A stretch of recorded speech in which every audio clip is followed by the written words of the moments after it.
Now, in today's video, we're going to be taking a look at home theater tech. And specifically, we're looking at an upgraded version of the Hisense PX Pro lineup. This is actually the PX3 Pro. And it has amazing upgrades that are going to transform your viewing experience. Now, we've looked at every Hisense PX product since I think launch. I think we've looked at the 1, the 2 for sure, and now this is the 3. And I am absolutely floored by not only the overall quality of the images, but also the fact that they've now included AI technology to improve your viewing experience.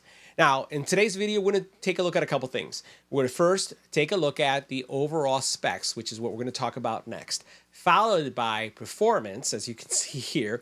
And then we'll go over some of the configuration options for those of you who are considering this projector and want to know what you can change. So let's first talk about the specs. This is a trichroma laser projector, tri-laser.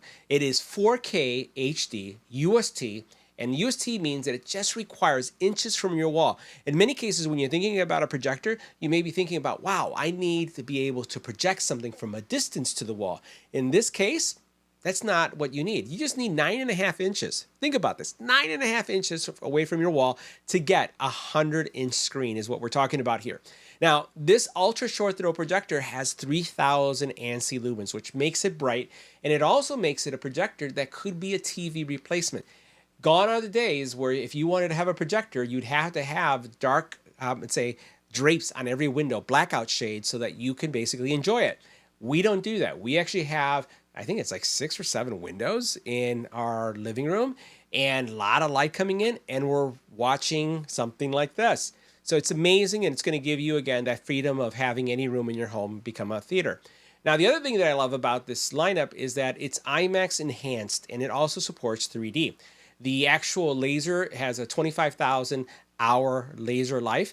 And as I mentioned, you could go small to really big, anywhere from 80 inches to 150-inch screen.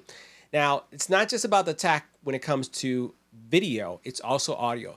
And also still some video, because we're talking about Dolby Vision, we're talking about Dolby Atmos, we're talking HDR10, HDR10 Plus, 110 BT20. So all of these technical terms that you're hearing basically mean that you're going to have the best audio, the best video experience that you can find on the market. And they've done a lot with this projector where now they had gaming mode, but now they've even pumped that up a little bit more with low latency gaming that is also designed specifically for the Xbox. You also then have filmmaker modes, which give you the ability to watch the movies the way the filmmaker intended to see them, or for you to see them, right? Also, Google TV, which means no streaming sticks. Love the fact that it also has that, and that means that you have Netflix built in. You don't have to sideload it. You don't have to figure out how you do this. Literally, this box is everything you need to have a home theater experience. So it's all streaming solutions there. Netflix, HBO, Disney, you think about Amazon, all of those services are going to be there.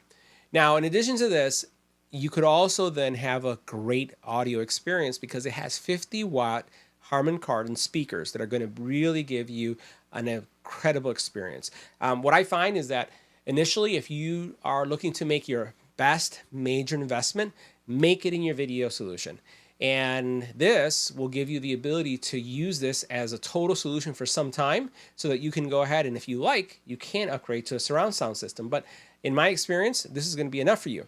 Now, there's a lot of connectivity as well. So you have 3 HDMI ports, 2 of which are going to be ultra high speed. You also have one that's going to support eARC, Bluetooth 5.3, and then you have also other connectivity like optical, also known as SPDIF, audio, an audio jack that you can connect going out, as well as Wi-Fi 6E. So lots of connectivity and lots of options, and a really nice remote that has lots of shortcuts. All you got to do is, if you want to watch YouTube, press a button. If you want to be able to watch Disney, you press the other button. Everything is just super easy to control. So let's go ahead and check it out. We'll see the performance, and we'll learn more why this is such a fantastic projector. All right, guys, so as you can see here, one of the things about the projector is that it is a suitable TV replacement, especially during daylight. You can see what my daylight shots look like. Again, nothing has been altered here, and you can see how well it's projecting. At nighttime is when this projector pops. Now, one of the things that I've noticed is that this projector has great color accuracy. Skin tones, does a really nice job. Contrast on this is spectacular. Did a lot of testing also in black level, looking at shadow detail, and the projector did well as well. Sharpness was there. 24p motion is something that we looked at as well. And overall, when we looked at the brightness of the projector in just a general scenes, but also it was not just about the brightness, but it was also how well did it keep the detail. The projector did really well.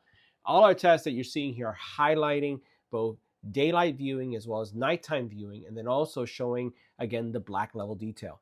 And you can see here how well this projector is doing. It's just a spectacular projector, and it's going to be an all-around great projector for those of you who are looking for something for home use, somebody who's looking to use it even for gaming. Again, not competitive gaming, but it will work well with gaming. And then also someone who's just looking to have a TV replacement. The color quality, again, the accuracy of what we're seeing here, the overall experience, again, I have to say it, is absolutely spectacular. Now, this projector has Google TV, and with that, you're going to get all your standard streaming services. And you can see a lot of them there. So one of the questions I always get is Netflix something that's available? The answer is absolutely yes. You can see Prime is here, Disney's here, Hulu's here, HBO Max is here, YouTube TV is here. All of your streaming services are available. Now, what we're going to do is we're going to take a look at the menu for a second so you can see what features you have here. And we're not going to go through every single feature because this is, again, stock Google TV. There are some features that are a little bit different. And what we're going to do is we're going to start looking at the channels and the inputs because every manufacturer implements these a little bit differently. And I just wanted to show you what's going on here. So from external input perspective, what you can see is you have HDMI 1, 2, and 3. And you can see that each one of these can have multiple formats. If I go over to it, you'll notice that you could either have standard, enhanced format, or enhanced 240 hertz format. Now, if you're wondering what type of format do you want, are you going to go standard or enhanced? All you got to do is look at this dialog box right here, telling you exactly what you get based on the features you choose. You're going to select enhanced for devices that are going to be outputting 4K 60 hertz, and you see all the additional detail that's there.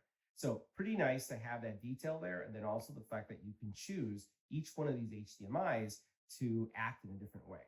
Now, you can have HDMI control certain activities, right? So CEC. So for example, if you want your device to be turned on or off by having the device connected to it, if I have my PlayStation or my Xbox connected, which this, again, projector is Xbox ready, it will basically turn on the projector for me as soon as the Xbox or PlayStation wake up. Here you have that function, TV auto power on, again, because of something connected. And then if you have a home automation solution like Control 4, you can definitely subscribe to that as well. Now, from a display perspective, there's a couple things that you could do here. So you can set your picture mode. And if I go over to the side, you'll notice I can choose sports, I can choose PC game mode, energy saving mode, theater mode. There's a slight shift, color shift that takes place, filmmaker mode, right? In each one of these. And what you could do is you could determine how you want the actual ports to support this. So notice I have standard and then apply standard to all source settings. Well, what I could do is I can have every HDMI take on a different attribute as well. Now in the general area, right, you can go into this area to set some standard options. And we're starting to see this more and more. And I was delighted to see that Hisense has implemented scene or AI into their again, video projection systems. So here, for example, we have that the projector itself, based on the content that is streaming or physically connected, is basically going to adjust itself to notice either be filmmaker mode or IMAX mode, right? To give you that enhanced viewing experience. But it also has the ability to do, auto picture mode. And you notice here, automatically sets the picture based on the content itself. So if I turn this on and we'll leave this on, it's going to adjust automatically. Now, the other thing that I like here is AI scenes. And this is something I've been seeing in more and more projectors. It's using artificial intelligence to analyze what's streaming through the projector to give you the best video experience. And let's face it, sometimes you set the projector up to see it in a certain way, and you're watching a really dark movie and you're not able to see everything that's in the movie. So the actual projector has the intelligence, artificial intelligence, that is going to adjust itself to make sure that it's giving you the best image quality based on what you're watching. And then you have this automatic light sensor that will turn on or off depending on the content, or actually the viewing experience that you're having in the area that you're in. You could also adjust your laser luminance level. I haven't made any changes to the projector. You're seeing things out of the box. You also have your dynamic on. So this is going to auto adjust brightness according to the scene to make the contrast more powerful. I can turn this on and notice there's a slight color shift. I think that's being picked up on camera too. So you can see that slight color shift takes place when you turn it on and off. It's going to be flickering back and forth a little bit. You can set your contrast, your black levels, dark levels, and then here, enhance the dark level by analyzing the luminance level and making automatic adjustments in real time. Hey, you know what? I like that. I'm going to turn that on. And I'm also going to have the dynamic levels automatically adjust as well. I like those two features. Now, it also has a brightness enhancement, but using this feature, you have to be cognizant of, again, the warning that I put here could affect the lifespan of the projector. I'm going to leave it as is. I'm going to leave it on off. And then you basically have high definition resolution enhancements, HDR.